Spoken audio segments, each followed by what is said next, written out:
और नौका हर सफर से पार होनी चाहिए। पंक्ति सुनिए, बहुत थोड़े लोग बैठे हैं, थोड़े लोग बैठे हैं, मैं निवेदन कर रही हूँ, पंक्ति सुनिए, अच्छी लगे तो तालियां रखिएगा। कि हाथ में सच्चाई की पतवार होनी चाहिए, हाथ में सच्चाई की पतवार होनी चाहिए, और नौका हर सफर से पार होनी चाहिए। जंग के मैदान में चाहे मौत हो या जिंदगी, जंग के मैदान में चाहे मौत हो या जिंदगी, पर जीत हिंदुस्तान की हर बार होनी चाहिए। बहुत बहुत धन्यवाद है। प्रातः बेला है, थोड़ा सा हल्का से बढ़ा दो साहू जी, बहुत बढ़िया साउंड बोल रहा है पूरी रात। हेलो, ये बात सवेरा हो गया है बिल्कुल। और भैया शंभू हलचल जी ने बहुत अच्छे गीतों के साथ आपका पूरा मनोरंजन किया है, पूरा आनंद आपको दिया है। और क्या आज के समाज की क्या स्थिति है, आज के व्यक्ति की क्या स्थिति है, सब कुछ अपने गाने में उन्होंने सुनाई है। और मैं समझ रही हूँ इससे अच्छा विराम कुछ हो ही नहीं सकता। और क्या बहुत अच्छे ढंग से उन्होंने अपने चक्र को पूर्ण किया है। आजकल गर्मी भी इतनी पड़ रही है कि 6 बजे ही लगने लगता है कि 9 बज रहा है। और अभी आप देख पाएंगे थोड़ी देर में बिल्कुल पूरा दिन सा निकल आएगा और मंचों पर भी धूप आने लगेगी। तो सही समय से कार्यक्रम का शुभारंभ हुआ और विराम भी सही समय पर हो रहा है। तो मैं अपनी तरफ से एक गीत आपको सुना रही हूँ। अच्छी अच्छी रचनाएं आपने सुन ली हैं, जो एक आध विषय छूट गया है वो मैं आपको सुना रही हूँ।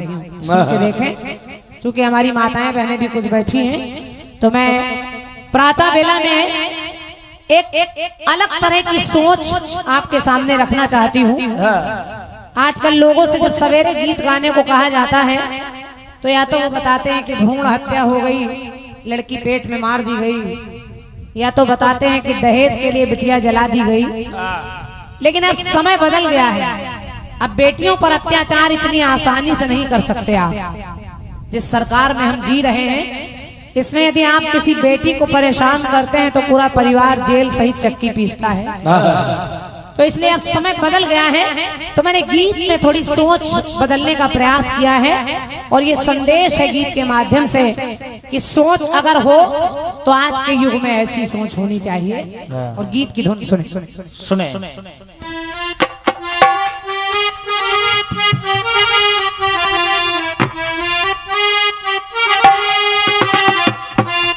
एक गीत आया था, कौन सा? कि जब भी झरनों से मैंने सुनी रागनी,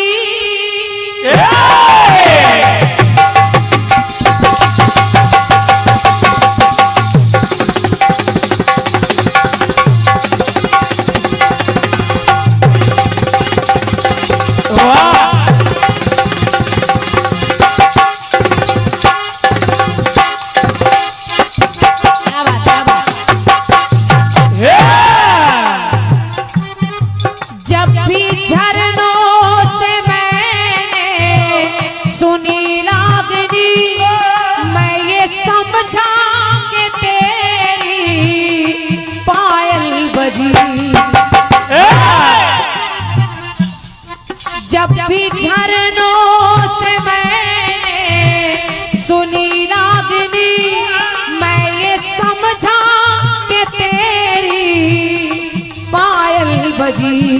तो जिसकी पायल पे, जिसकी पायल पे हम जान लुटाते रहे, जिसकी पायल पे हम जान लुटाते रहे, गुनगुनाते रहे। तो ये बता दो, बता दो, ये बता दो, कहीं तुम वही तो नहीं, हाँ वही तो नहीं।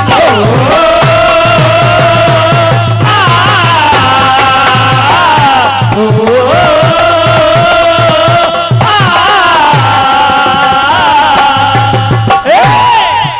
जिसके सपने हमें रोज आते रहे, दिल जलाते रहे, ये बता दो कहीं तुम वही तो नहीं, हाँ वही तो नहीं।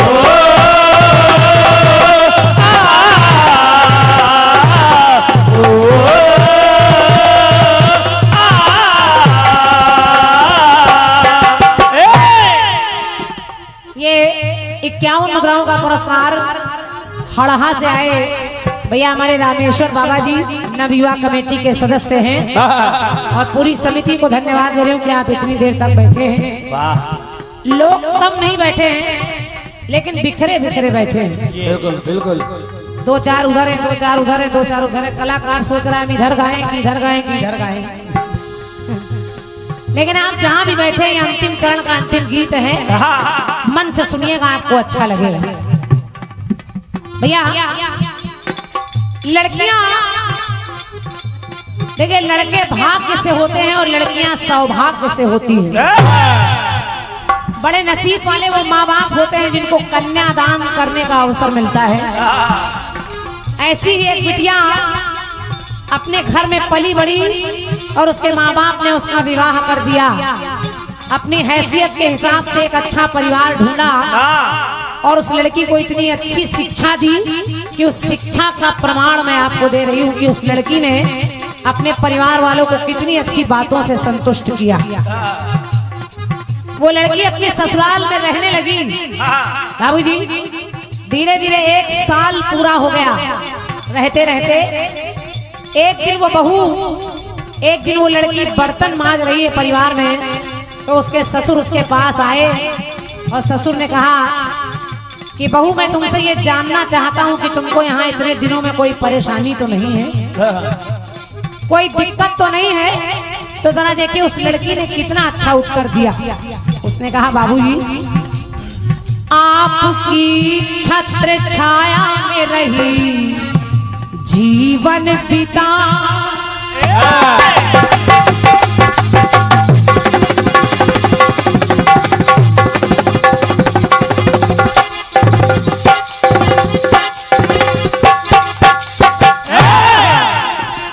उस लड़की ने कहा बाबूजी आपकी छत्र छाया में रही जीवन पिता, जैसे मेरे हैं पिता वैसे तुम हो पिता। आपकी छत्र छाया में रही जीवन पिता, जैसे मेरे हैं पिता वैसे तुम हो पिता। तो उसने हाथ जोड़कर कहा कि आप मुझसे पूछ रहे हैं लेकिन मैं आपसे कह रही हूँ, ये बता दो, ये बता दो सेवा में कोई कमी तो नहीं, हाँ कमी तो नहीं।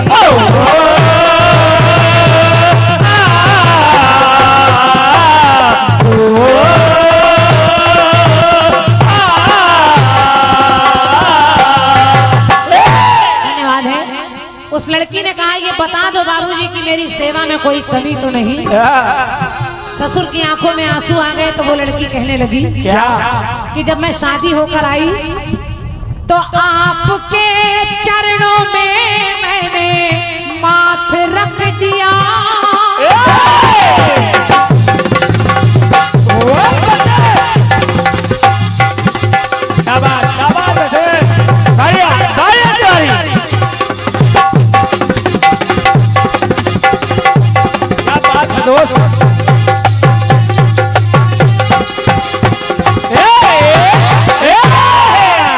उसने कहा बाबूजी जब मैं शादी होकर आई आपके घर में तो आपके चरणों में मैंने माथ रख दिया। तो आपने भी बेटी कह के मेरे सर पे हाथ रख दिया। बेटी कह के मेरे सर पे हाथ रख दिया। बेटी कह के मेरे सर पे हाथ रख दिया। जब मैंने आपके चरणों में माथ रख दिया तो आपने भी बहू नहीं बेटी कह के मेरे सर पे हाथ रख दिया। बेटी कह के मेरे सर पे हाथ रख दिया। तो इस जहां में मैं जहां भी गई दिया मुझको जीता। मैं जहां गई आपने यही कहा मेरी बहू से अच्छी कोई बहू हो ही नहीं सकती। मेरा सम्मान बढ़ा दिया आपने परिवार में रिश्तेदारों में। मैं जहां भी गई दिया मुझको जीता। जैसे मेरे हैं पिता वैसे तुम हो पिता। पर ये बता दो सेवा में कोई कमी तो नहीं। हाँ कमी तो नहीं।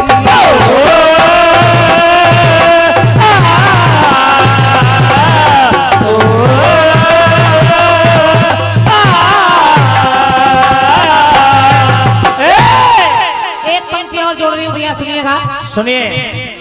अंदर कमरे से उस लड़की की सास निकल कर आई। सास ने कहा ससुर से इतनी अच्छी बातें कर रही हो मेरे लिए कुछ नहीं कहोगी? तो देखिए उसने अपनी सास से क्या कहा। क्या उसने कहा जो भी रचना रची रचना गढ़ के हो तुम।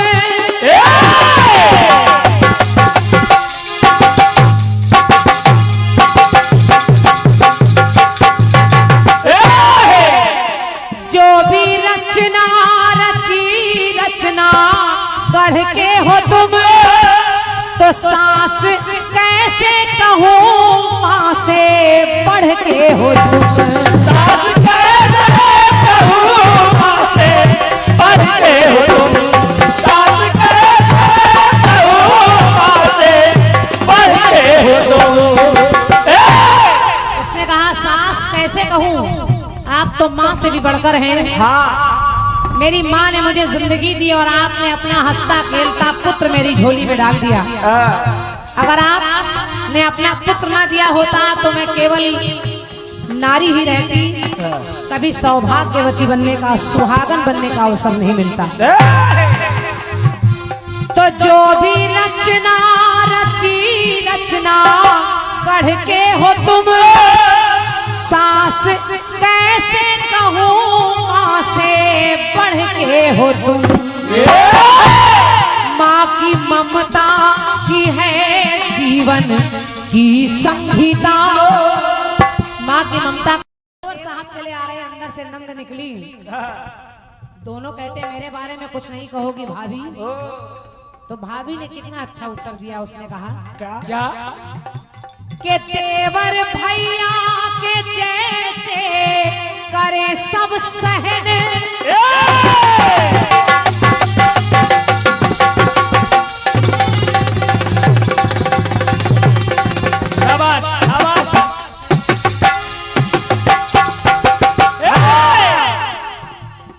तेवर भैया के जैसे मैं अपने भाई से लड़ झगड़ लेती थी हंसी मजाक सब कर लेती थी वैसे मुझे आप मिले हैं। तेवर भैया के जैसे करे सब सहन। और नंद ऐसी मिली जैसे छोटी बहन।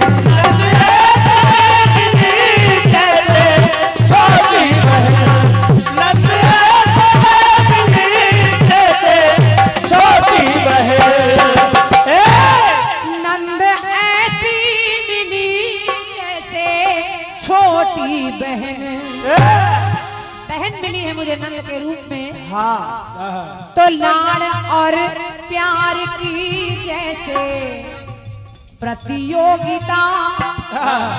देवर कह रहा भाभी मुझे ज्यादा चाहती है। नंद कह रही भाभी मुझे ज्यादा चाहती है। लाड़ और प्यार की जैसे प्रतियोगिता। जैसे मेरे हैं पिता वैसे तुम हो पिता। पर ये बता दो सेवा में कोई कमी तो नहीं। हाँ कमी तो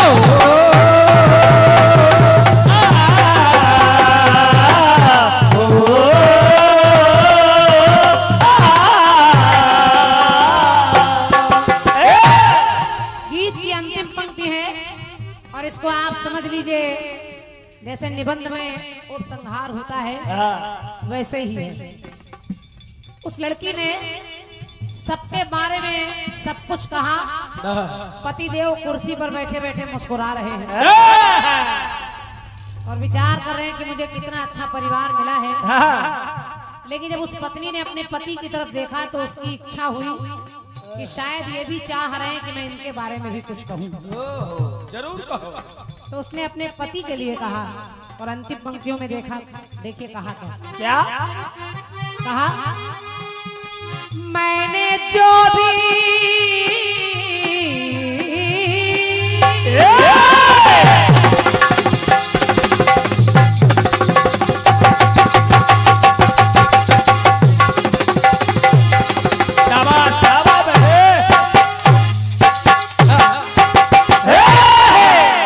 अपने पति से उसने कहा, भैया कहा क्या कि मैंने जो भी कहा सब सहन कर लिया। कभी मुझसे कोई शिकायत नहीं की।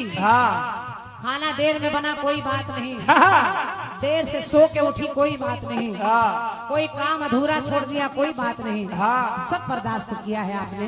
तो उसने अपने पति से कहा, क्या मैंने जो भी कहा सब सहन कर लिया। मुझे राम जैसे देखो मिले हैं पिया। मुझे राम जी के जैसे मिले हैं पिया। मुझे राम जी के जैसे मिले हैं पिया। उस लड़की ने, और मैं आपसे भी बताना चाहूंगी, हाथरस के एक बहुत अच्छे कलाकार हैं भैया रामवीर जी। ये गीत उनकी कलम से लिखा है और उन्होंने जब ये गीत लिखा तो कहा, बहन जी ये गीत मैंने आपके लिए लिखा क्योंकि मेरे परिवार से, मेरी ससुराल से परिचित हैं आप, तो कुछ दिमाग में रख कर आपने इस गीत को लिखा। तो उनकी भी छाप इस गीत में लग रही है। पंक्ति सुनिए, कहा उस लड़की ने, क्या मैंने जो भी कहा सब सहन कर लिया। मुझे रामवीर जैसे मिले हैं पिया।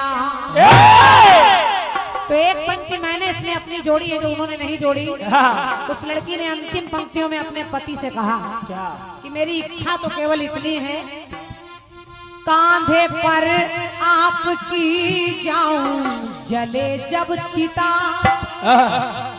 डोली में बैठकर आई हुई लेकिन सुहागन मरू सवेरे सवेरे बस यही मांग रही हूँ और इससे बड़ा वरदान कोई नहीं हो सकता। तो कांधे पर आपकी जाऊं जले जब चिता। जैसे मेरे हैं पिता वैसे ये है पिता।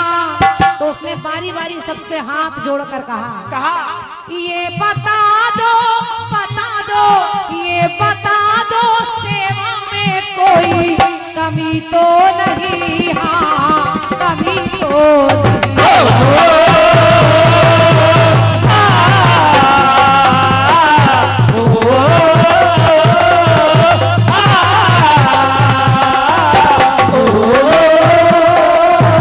काट लेते सफलता की फसल हम भी काट लेते, अगर हम भी थोड़े किसी और की तरह तलवे चाट लेते। सफलता की फसल हम भी काट लेते, यदि हम थोड़े किसी और की तरह तलवे हम भी चाट लेते।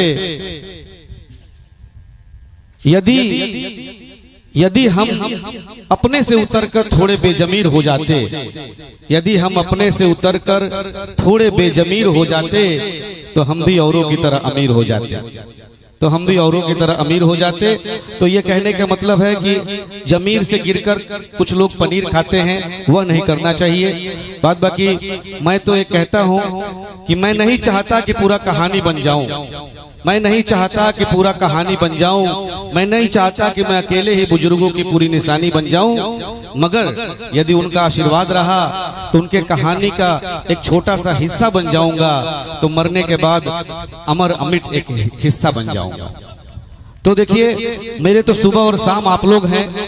मैं कहाँ सर्विस करता था, दिल्ली, बंबई, गोवा, विशाखापत्तनम, चेन्नई में, लीबिया, लेबनान, इजराइल, साइप्रस, मिस्र का pyramid, Athens, Europe, Malaysia, Singapore, Vietnam और श्रीलंका और बांग्लादेश में भी गया, लेकिन जब से लखनऊ में मकान बनाया एक नशा सी छा गई कि बैंक वगैरह और किसी चीज की तैयारी ना करके मैं सुबह शाम ड्यूटी पे भी बैठे बैठे जवाबी कीर्तन सुनता रहता हूँ। लेकिन इतना प्यार मिलता है कि कई मंच संचालन मिले, और बस इसीलिए चाहता हूं कि थोड़े से गीत गाऊं और इन अमर लोगों की श्रेणी में भले ही निचले क्रम का पायदान मिले, लेकिन हम भी थोड़े मरने के बाद याद किए जाए। बस इससे ज्यादा इच्छा नहीं है, क्योंकि भगवान ब्रह्मा से भी कोई पूछा कि God give me the power of immortality, I don't want to be mortal, I don't want to be die. तो भगवान ने भी कहा कि you write something which is eligible to read और you do something which is memorable. आप ऐसा काम करें जो याद करने योग्य हो, या ऐसा लिख जाएं जो पढ़ने योग्य हो। हरिवंश राय बच्चन लिख के गए, वो कभी मर नहीं सकते। हरकिशन दादा गा के गए, वो कभी मर नहीं सकते। तो ऐसे लोगों की श्रेणी में कुछ करने से ही कुछ आदमी पाता है। आप लोग का आशीर्वाद है तभी फौजी सेवा करने से आपके मंचों तक आता है। और चलिए एक जोरदार तालियों से बुलाइए आदरणीय बहन क्रांतिमाला जी। जी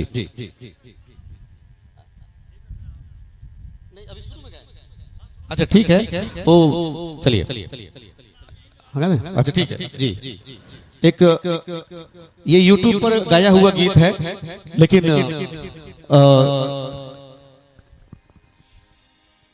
अलग म्यूजिक के सानिध्य में गाया जा सकता है।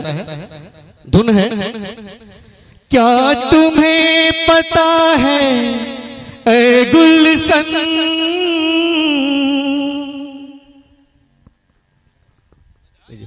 क्या तुम्हें पता है, चलिए ऐसे भी गा दिया जाएगा। ऐ गुलशन मेरे दिल पर आने वाले हैं, कलियां न बिछाना राहों में, हम दिल को बिछाने वाले हैं। क्या तुम्हें पता है ऐ गुलशन। बड़ा प्यारा गीत है, बहारों फूल बरसाओ मेरे महबूब आने वाले हैं। लेकिन इस गीत में गाया गया है कि भैया कलियां मत बिछाइए, हम दिल को बिछाने वाले। कुछ एक और स्टेप बढ़कर आशिक प्यार करता है, तो इस पर अर्जुन से भगवान कहते हैं श्री कृष्ण, क्या तुम्हें पता है ऐ अर्जुन, ये द्वापर जाने वाला है, अन्याय और पापों से भरा अब कल युग आने वाला है। क्या तुम्हें पता है ऐ अर्जुन। अंतरा है, ना पुत्र पिता की कद्र करे भैया मारेगा भैया को, पत्नी का पति गुलाम बने बेटा मारेगा मैया को। इन भोले भाले भक्तों पर अब मातम छाने वाला है, अन्याय और पापों से भरा अब कल युग आने वाला है। और दूसरा अंतरा है, ज्ञानी की कोई कदर नहीं, अज्ञान दिखेगा कलयुग में। इंसान बिका था सतयुग में, भगवान बिकेगा कलयुग में। अब ऐसा लगता है अर्जुन, अब धर्म ही जाने वाला है, अन्याय और पापों से भरा अब कल युग आने वाला है। और देखिए कृष्ण भगवान ने गैया चराई, ग्वाले गौवंश में जन्म लिए, तो वो कह रहे हैं कि हे अर्जुन, भ्रूण हत्या और दहेज प्रथा में बेटी जलाई जाएगी, जहां पर मैंने गौ चराई वहीं अब काटी जाएगी। मगर मैं कहता हूं कि काटने वाले से ज्यादा गुनहगार हम पालने वाले लोग हैं कि हम पालते हुए गाय को वहां तक पहुंचाते हैं जब वो बिना काम की हो जाती है।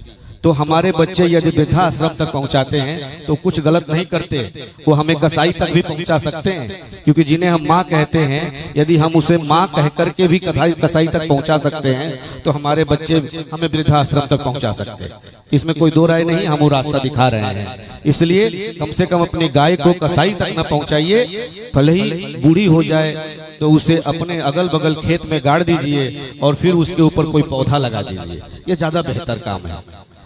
तो भ्रूण हत्या और दहेज प्रथा में बेटी जलाई जाएगी, जहां पर मैंने गौ चराई वहीं अब काटी जाएगी।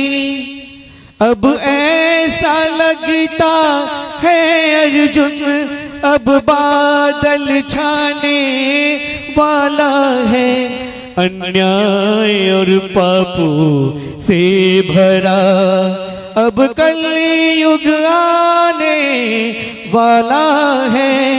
क्या तुम्हें पता है ऐ अर्जुन